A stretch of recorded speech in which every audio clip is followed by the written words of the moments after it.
Welcome to the Legacy Leaders Podcast. Are you doing the best for your client to help them create their legacy?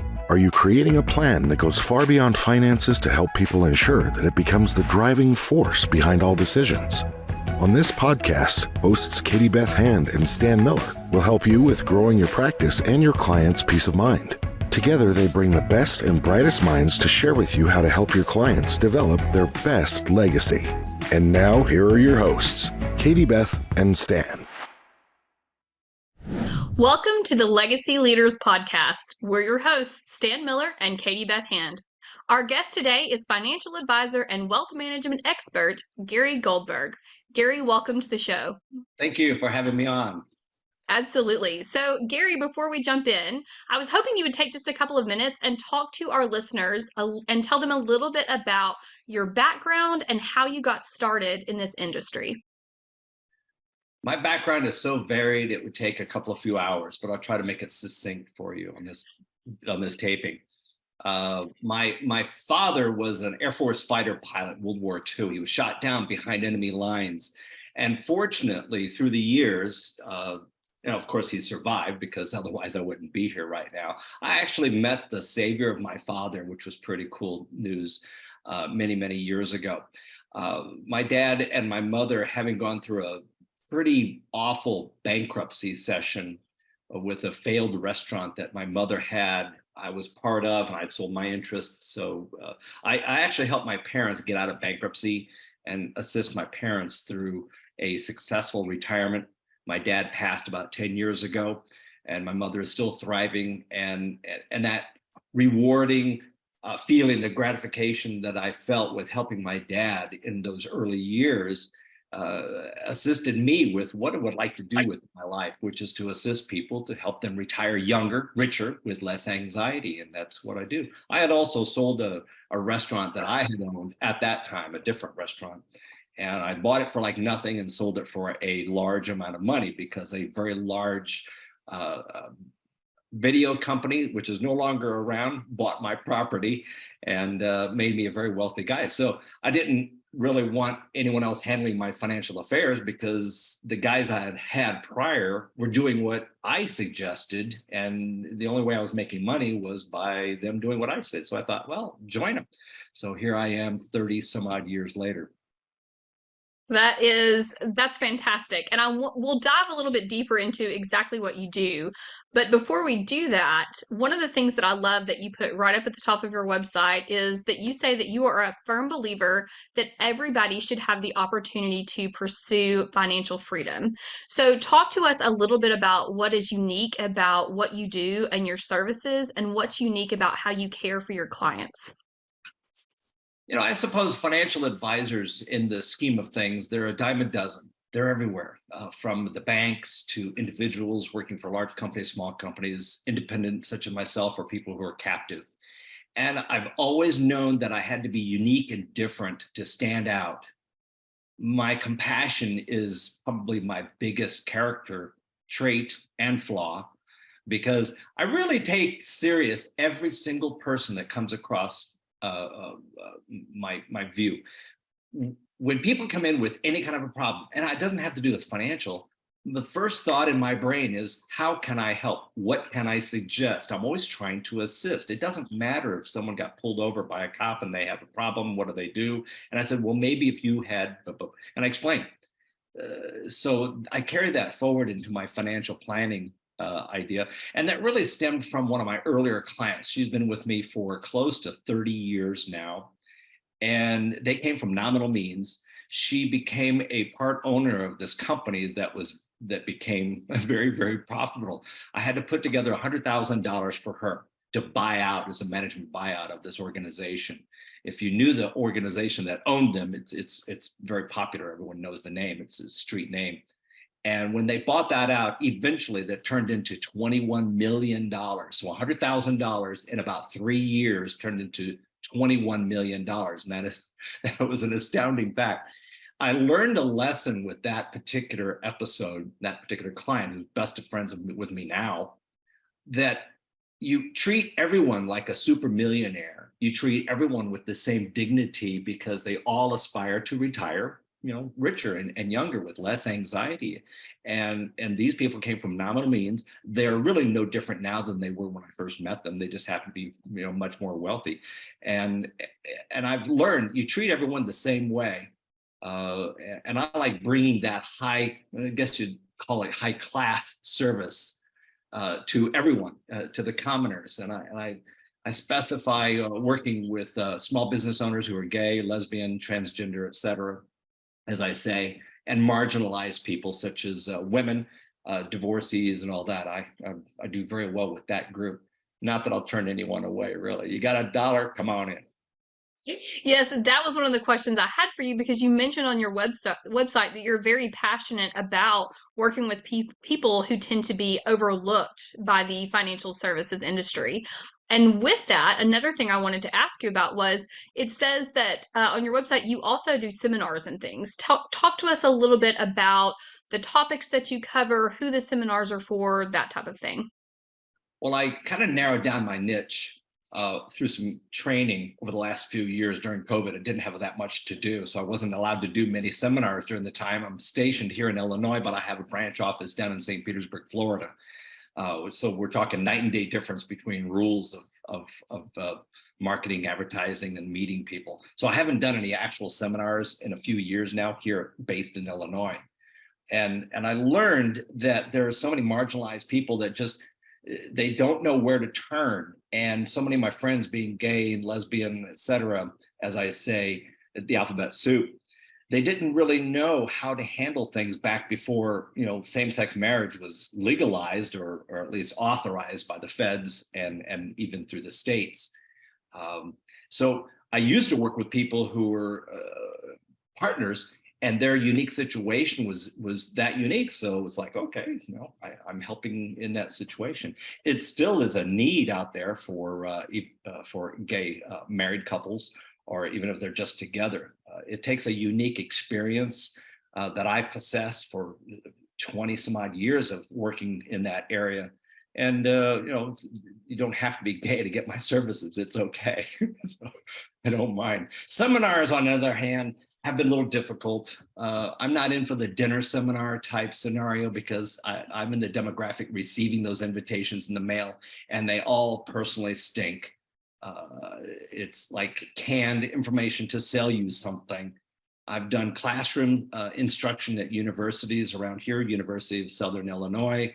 I've done Maryville University over in St. Louis University, and I've done classes on retirement planning, which is typically a 2-session event, 2 Tuesday evenings or 2 Saturday mornings. And those have worked very, very well when it comes to the seminars for the general public. Perfect. Stan, I know you have lots of questions for Gary. Why don't you jump in with a question? Well, I'm curious. I'm curious, Gary, in representing a clientele that's gay and lesbian, what are some of the interesting, maybe unique challenges that you have with that audience? It's evolved. It did, of course, start out when same-sex marriage wasn't even allowed. So therefore, holding assets together in a 2 guys or 2 women who are together, and the uniqueness of how to handle that, how to make beneficiary designations. I mean, it was even so bad that if one were in the hospital, their other spouse, if they were married in, let's say, Iowa, pre-Supreme Court decision, that they couldn't even visit their sick spouse in the hospital. So when it comes to finances and estate planning, like how do you leave your assets? What is your legacy for a gay and lesbian couple? And it's a little bit more difficult because not everyone still accepts that. It may be legal now. We may have the legal documentation now, but when it comes to structuring it properly so the rest of the family or their heirs, there are a lot of married couples have children these days, adopted or through their own means. So legacy planning and financial planning are paramount in their brains. I think probably one of the bigger problems seems to be that these people don't really know who to talk to because they're a little embarrassed, or they don't know who they can open up to. So I think I have a unique situation there that I can relate because, well, I'm married to a guy, so I'm there. I understand the needs, wants, desires, and people can come talking to me quite easily. And so you've been at this a while. I'm curious, have you actually, at the ground level, have you actually run into these kind of problems where there's been a real barrier where somebody, for example, was in the hospital and their significant other was pushed out the door and told they couldn't come in? And those, have you had those kinds of things happen? Well, yes, over my 30 some odd year career, yes, and it's both friends. It was not in my own situation, but with some acquaintances and friends and stories that I've heard from some of these people. It was tough. Actually, in another sense, I did have a personal issue. A person I was dating at that time had been taken to the emergency room and was in the intensive care. Nobody came to visit him. No family, nobody would care because he was gay. I showed up, and by a stroke of luck, the head nurse or the nurse on the floor, intensive care, she knew me from my church here in town, and she let me in. And I actually saved his life because they had him on an IV. He was allergic to soy, anything to do with soy, which is a lot of foods when you think about it. And while I'm standing there or watching over him, watching everything on the news that there was to do and on my computer, just sitting by his side, he was knocked out with propofol, which is the Michael Jackson drug, the sedative, because he had a breathing tube and he had his arms strapped down. And I'm reading everything in the world about propofol. And I'm now an expert on my own right. I'm Googled everything to do with propofol. And one of the last things I did was look at the ingredients of propofol. And the reason I knew it was propofol because it was on that little monitor thing, which was feeding into his IV. And I looked at the ingredients and it was 20% soy. And I got to think, I said, this isn't right. So I called this was the night nurse. I said, listen, I don't want a medical MDU and from a WebMD type thing. I said, but here's what I found. Maybe you should check this out. Nobody had told him. He could have died because they're feeding him the poison that was killing him. So and it was a stroke of luck that I always happened to be in that room. Yeah. Are there any any approaches that you take with this community that are different than you would take with heterosexual couples? Any strategies, techniques, tools? I don't think it's really unique strategy and tools because the things we use are the same things that attorneys use. It doesn't matter what your proclivity is to be gay or straight, doesn't really matter. It's more of wrapping their head around the availability that, hey, you're a gay couple who are married, you've been married for 5 years or 3 years or 2 years, you're somewhat new. How does all this work? And it's interesting that they still have their assets still individualized. There are hardly any, they don't quite know how to do it. I guess you'd call it the old-fashioned heterosexual way, which is really no different even if you're married gay. So it's more the attitude and the way I operate as opposed to anything specifically, a specific plan or technique or tool. Okay. I'm curious, you guys have been at this a while who are really good at it. And I think you have been at it a while, and I'm really convinced that you're really good at it. Have some ways of relating to clients, ways of interacting with clients that are kind of your go-tos that really create the opportunity for you to connect with clients in a really authentic way. I'm curious what you could share with us about how you do that. If you can. Yeah. That's like asking an actor, well, what did you do to win the Academy Award for Best Actor in this movie? Yeah, I mean, maybe you meditate before client meetings. I don't know what it is, but I'm not that unique. What I've in seriousness, which is hard to come by with me, I'm actually a funny person. And I've tried to make financial planning and legacy planning humorous because this stuff is, all right. How can you talk about a living trust or a living will or a variable annuity or a mutual fund or this particular stock and be different than the other guy? So it's tough. So I think it's trying to be compassionate and being realistic with people and having a little bit of fun with it as opposed to just being dry and boring. I try never to bore anybody when I'm speaking to them, whether it be in a public situation of a seminar or one-on-one at my conference table. I lighten it up and I talk about death a lot. Well, Why? My kids think it's kind of creepy. You're always talking about death. I said, well, it's called planning. I mean, if you're planning to do something this weekend for my daughter's 30th birthday Saturday, well, we're planning. What are we going to do? Where are we going to go? What are we going to eat? What are we not going to eat? That sort of thing. So planning for your death, I mean, it's more fun to plan for a birthday, but you know what? You'll have more birthdays. You only have one death. Yeah, Good I would say point. that's absolutely something that we deal with too, being in estate planning. A lot of things we talk about, what we are planning for is eventually planning for, hey, what's going to happen when you die? And it's coming for all of us. And so we have that same strategy as well. I definitely see your humor and your charisma and how that comes out as you interact with your clients. And we try to explain that, being mindful about planning these things and planning for your funeral and having a good sense of humor and bringing some fun and life and joy into it doesn't have to be dreary. I know it seems dreary to say, let's sit down and plan your funeral and really talk about what you want that to mean to you, but some of the most meaningful conversations I've had with our clients have been conversations where we sit down and we talk about their funeral and what they want and what they don't want, and their horror stories about a funeral they attended and how they don't want anything like that. And so, I'm just like you. I think having a great sense of humor about it and just really listening to your client is the number one way to make a dreary topic and take it and lighten it up. So I love that, and I can see that in your personality, Gary. I think we could have a lot of fun talking about all of the things that other people might think are dreary. Yeah, sure. Let's have fun talking about death. Yeah, sure. Woo! Yeah, there are times there's appropriate times to be on the serious note. That's okay. We all know that, and I may push the envelope a little bit, but I learned this eons ago, which was the theory about humor is easier to remember things, such as, can you name 4 of the Supreme Court justices? Can you name the Three Stooges? So you probably can name the Three Stooges, almost anyone maybe who's probably over 30, I'm guessing.